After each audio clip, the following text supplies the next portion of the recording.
పేద ప్రజల విద్య వైద్యానికి ఖర్చు చేస్తూ కలియుగ దానకర్ణుడిగా పేరు సంపాదించుకున్నారు. విస్తృత ప్రజాసేవ కోసం ప్రత్యక్ష రాజకీయాల్లోకి వచ్చిన ఆ నాయకుడు ఈ ఎన్నికల్లో జనసేన నుంచి పోటీ చేశారు. బంపర్ మెజార్టీతో గెలవబోతున్నారనే అంచనాల మధ్య కూటమి ప్రభుత్వం వస్తే ఆ నాయకుడికి మంత్రి పదవి దక్కుతుందా? ప్రజానేతగా అందరివాడిగా కీర్తింపబడుతున్న ఆయన పొలిటికల్ ఫ్యూచర్ ఎలా ఉండనుంది? ఇంతకీ ఎవరా నాయకుడు, ఏంటా కథ?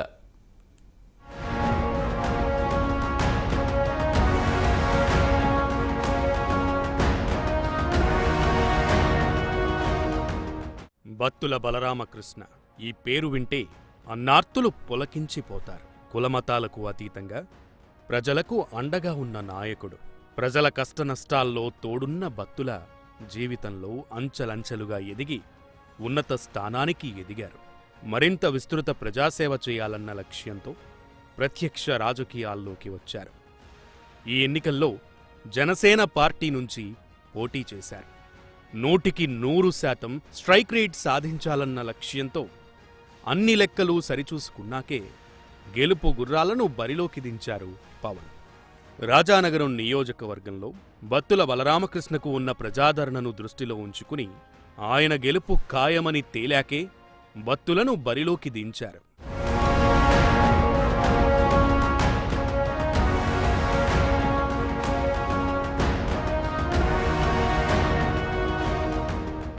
రాజకీయ క్షేత్రంలో ముందుగా ఒక నియోజకవర్గాన్ని ఎంచుకుని బత్తుల ప్రజాపోరాటం సాగిస్తూ వచ్చారు. జనసేనలో చేరిన తరువాత ప్రజల్లో ఆయనకు ఉన్న ఆదరణ దృష్ట్యా ఇన్ఛార్జ్ పదవి ఇచ్చారు పవన్. ఇక ఆ తరువాత రెట్టింపు ఉత్సాహంతో పార్టీని ప్రజల్లోకి తీసుకెళ్లారు బత్తుల. జనసేన తలపెట్టిన ప్రతి కార్యక్రమాన్ని విజయవంతం చేస్తూ వచ్చారు. ఇంకోవైపు సేవా కార్యక్రమాలను మరింత విస్తృతంగా నిర్వహిస్తూ వచ్చారు. ముఖ్యంగా ప్రజారోగ్యానికి ఆయన ఎక్కువ ప్రాధాన్యత ఇచ్చారు.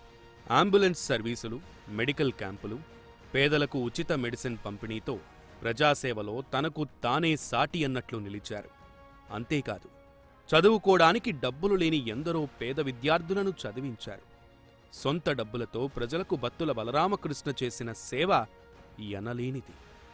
రాజానగరం నియోజకవర్గంలో ఎవరిని కదిలించినా బత్తుల సేవాగుణం గురించే చెప్తారు. ఎవరికి ఏ కష్టం వచ్చినా అండగా నిలబడ్డారాయన. ప్రజాసేవతో గుర్తింపు దక్కించుకున్న బత్తులకు ఎమ్మెల్యే సీటు ఇచ్చారు పవన్. నియోజకవర్గంలో కులమతాలకు, రాజకీయాలకు అతీతంగా ప్రజాదరణ పొందిన బత్తుల బలరామకృష్ణ విజయదుందుభి మోగించడం ఖాయమన్న అంచనాలు నెలకొన్న తరుణంలో కూటమి ప్రభుత్వంలో బత్తులకు మంత్రి పదవి దక్కనుందా అన్న విషయం రాజకీయ వర్గాల్లో చర్చనీయాంశంగా మారిపోయింది.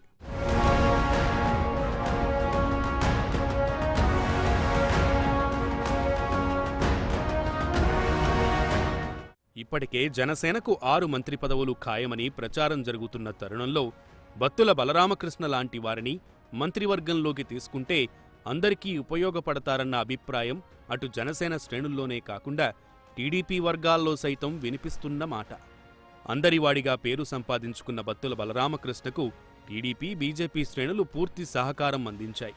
ఇటువంటి వారిని మంత్రివర్గంలోకి తీసుకోవాలంటూ ఒక్క జనసేన నుంచే కాకుండా టీడీపీ, బీజేపీ శ్రేణుల నుంచి కూడా వినతులు వస్తుండడం విశేషం.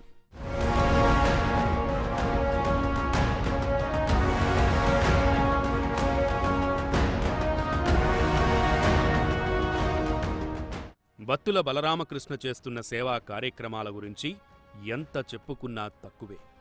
ఆయన ఒక్కరే కాదు, భార్య, పిల్లలు కూడా అదే దారిలో నడుస్తూ ప్రజలకు సాయం చేస్తున్నారు.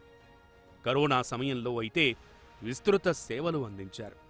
ఇటువంటి నిస్వార్థ ప్రజాసేవకులను మంత్రివర్గంలోకి తీసుకుంటే అధికార దుర్వినియోగం జరగదని, అందరికీ ఉపయోగపడతారని, ప్రజలకు, రాష్ట్రానికి మేలు జరుగుతుందని పెద్ద ఎత్తున టాక్ వినిపిస్తోంది. చూడాలి మరి బత్తుల పొలిటికల్ ఫ్యూచర్ ఏ మలుపు తిరుగుతుందో అన్నది.